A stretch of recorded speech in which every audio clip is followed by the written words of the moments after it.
Data Denny Siregar dibongkar. Ada transferan Babe ke rekening opposite. Ternyata ada orang oposisi di dalam pembongkaran data Denny Siregar. Hal ini dibongkar oleh El Diablo yang menggunakan akun baru di Twitter digembok. Akun opposite yang membongkar data rahasia Denny Siregar, ternyata memiliki latar belakang yang bisa dikatakan sebagai pendukung oposisi.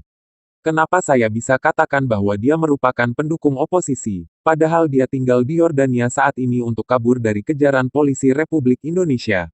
Karena rekening bank dengan dua nama yang berbeda untuk satu orang yang sama mendapatkan transferan beberapa juta dari orang beralias BABE. Pembongkaran transferan ini membuka satu lagi kemungkinan bahwa ada orang-orang jahat di belakang layar ataupun yang ada di dalam selimut kepemimpinan Joko Widodo, sedang ingin menghancurkan orang-orang yang mendukung Joko Widodo. Salah satunya adalah Denny Siregar. Selama ini kita tahu bahwa pendukung Joko Widodo seringkali diteror ataupun dipersekusi baik secara verbal, virtual maupun secara fisik, dan mereka tidak mempunyai akses untuk mencari perlindungan yang tepat kepada pihak berwajib yang seharusnya melindungi mereka dari hal-hal yang tidak menyenangkan.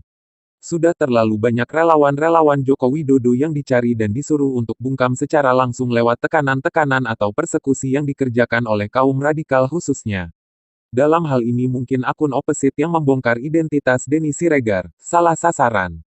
Dia menyerang orang yang akan memperjuangkan keluarganya dengan nyawanya. Untuk hal ini saya percaya bahwa Denny Siregar sudah kadung marah mengetahui bahwa identitas keluarganya terbongkar bukan karena dia bersalah namun karena dia menyatakan kebenaran. Jika seorang kepala keluarga sudah marah karena harga diri keluarganya dilecehkan, di sana kita harus hati-hati dengannya.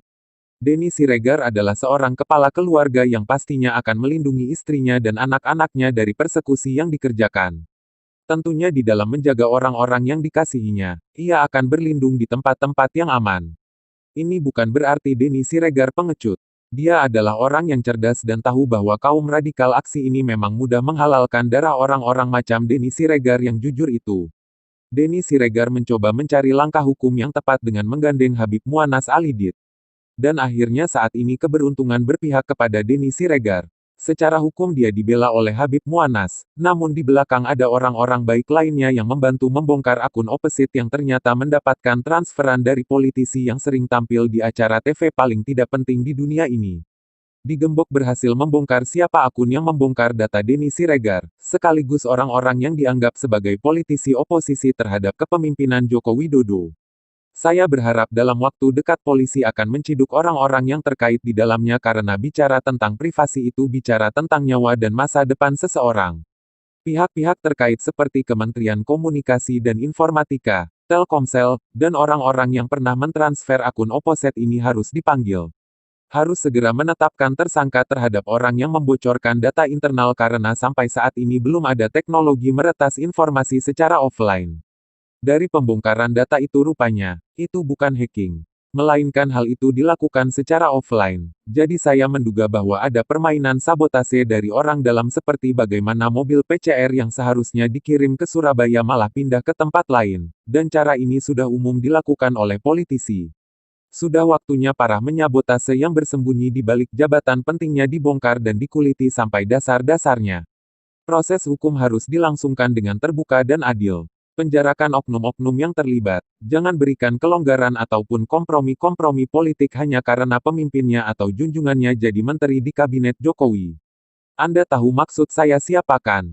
Coba lihat saja mereka pada tahun 2019 ke belakang mendukung siapa. Jujur saja dalam hal ini saya jadi khawatir kalau nyawa saya terancam karena data pribadi saya dibongkar karena negara gagal melindungi privasi warganya. Saya mulai berpikir bahwa kesalahan terbesar dari pembelian SIM card adalah memberikan nomor KTP. Saya berharap kita semua paham bahwa perlindungan negara terhadap warganya adalah hal yang sangat penting di dalam menjamin demokrasi dan kebebasan berpendapat. Ayo Pak Polisi, kejar mereka semua. Begitulah kejar-kejaran.